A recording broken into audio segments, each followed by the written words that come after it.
Hello and welcome to week 2, video 1. This is all about the job search tracker. Now you might be wondering why I am exuding so much energy over a job search tracker. What could be more dull than that, right? But I'm here to tell you job search trackers are amazing, y'all. So let me just give you an example of what I mean. So many times I meet with teachers, and when I meet with them, they're just frustrated. They're like, Lisa, this is taking forever. I've, submitted 100 resumes and, I haven't gotten one, response or one interview from all of those resumes that I submitted. And, I'm just going to give up. I'm going to sign my next teaching contract. I'll figure this out later. Or they've already given up the teacher, their teaching position, haven't signed a contract for the next year because they thought, I'll send out a couple resumes and, get hired and this is going to be really easy. So one of the things that job trackers will help you do is get a great, very clear picture of the actions that you need to take day in to day out to get a result. Now, let me give you kind of a baseline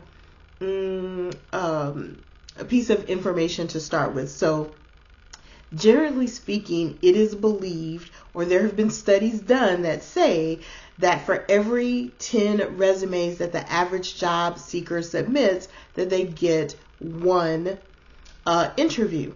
So a couple things to consider about that. So if you've put in 100 resumes and you need 10 to just get one interview, then that should tell you maybe 100 resumes is not as many as you think it might be. So that's something to consider. And the second thing to consider is you're not the average job seeker. Many of us have been in the corporate world for a long time. So there are just things that we get about this job search process that you don't get yet. And so using a job search tracker is going to help you get dialed in and become more competitive, because you are going to have access to information that the average job seeker just kind of overlooks. They assume that they know, and they go into interviews not being dialed in and having all of the information that they need to really help themselves stand out. And a job tracker is one of the ways that you can get that information and just be more competitive. So what is great about a job tracker, y'all, is information. A job tracker is going to give you the information that you need. It's going to help you stay on top of your job search task. And it's going to help you see a really clear picture of what you really need to be doing to be successful. So when you turn in those 100 resumes and you think, oh my God, this is stupid, I'm just going to give up, this is ridiculous, you realize that maybe 100 resumes is not as many as, it seems. So what I'm going to do is I'm going to share with you some information that you should be tracking. Now, I do this myself. I have an Excel spreadsheet. It's very basic.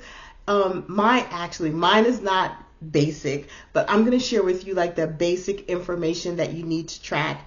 You can do it, track this information using Excel. You can use Google Docs, whatever your jam is, use that. And here's some basic information that you need to be tracking.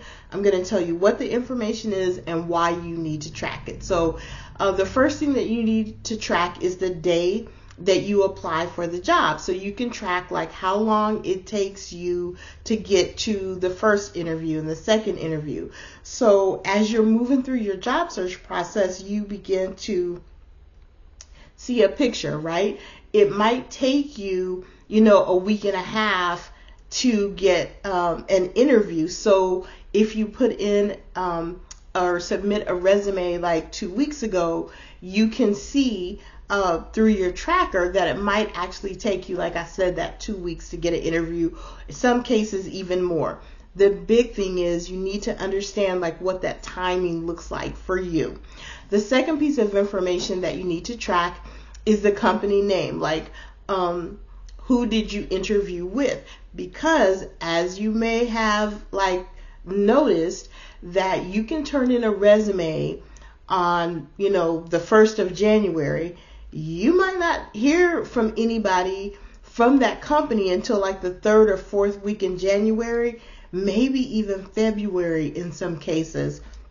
So in the corporate world, it can take like a while for your resume to get noticed, and for the recruiter to decide that they want to interview you.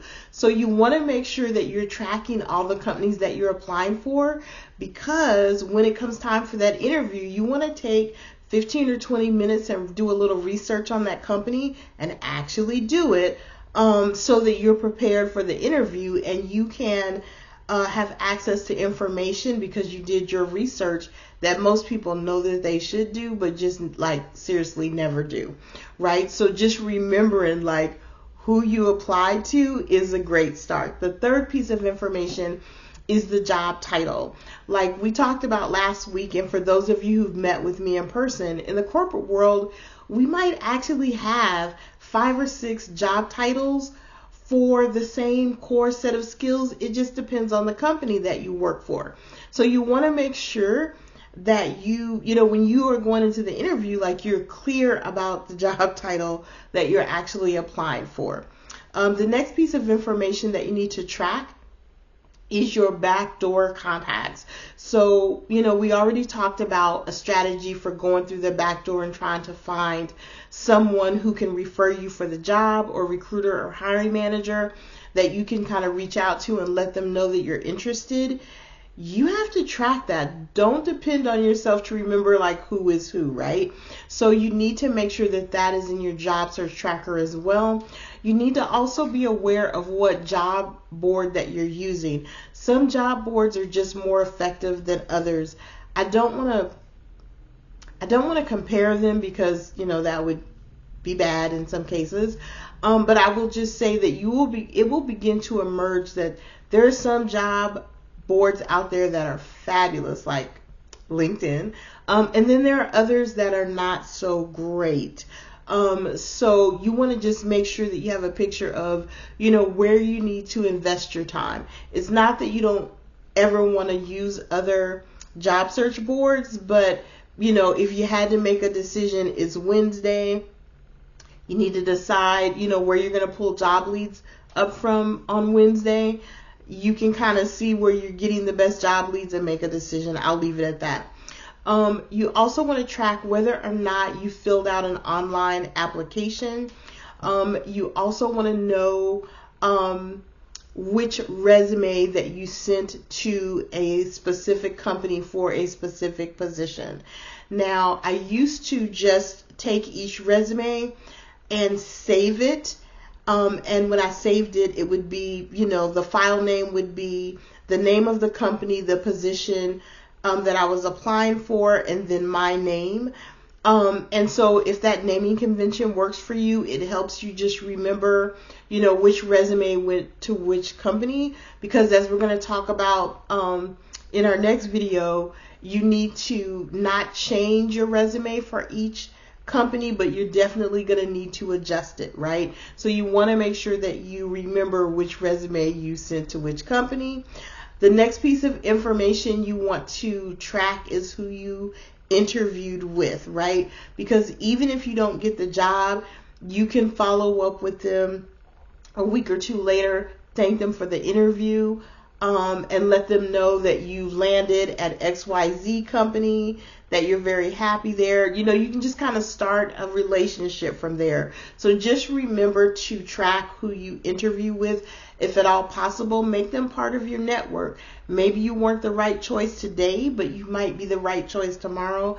I know that might sound a little like, you know, I'm stretching, but trust me, I'm not. Those type of things happen, and that's how you build your network. All right, one of the ways that you build your network. The next piece of information that you really want to track is notes from the interview. So you immediately after the interview want to go in your job search tracker and just put in notes about what was talked about. Maybe you blew an interview question and you're like, man, I need to circle back and kind of give a better answer for that. So you kind of want to keep track of those details because they help differentiate you from other applicants who are applying when you need to reconnect with that employer. And the last thing is the link to the job description. This is so important. So let's say you're applying for 20 positions a week. I'm just pulling that number out of the air. You want to make sure that when you get an interview for that position that you can actually pull up the job description or job lead and reread it. So as you're interviewing, you can kind of tailor your answers to what they're looking for. All right. So those are just some of the basic things that I want you to consider as you are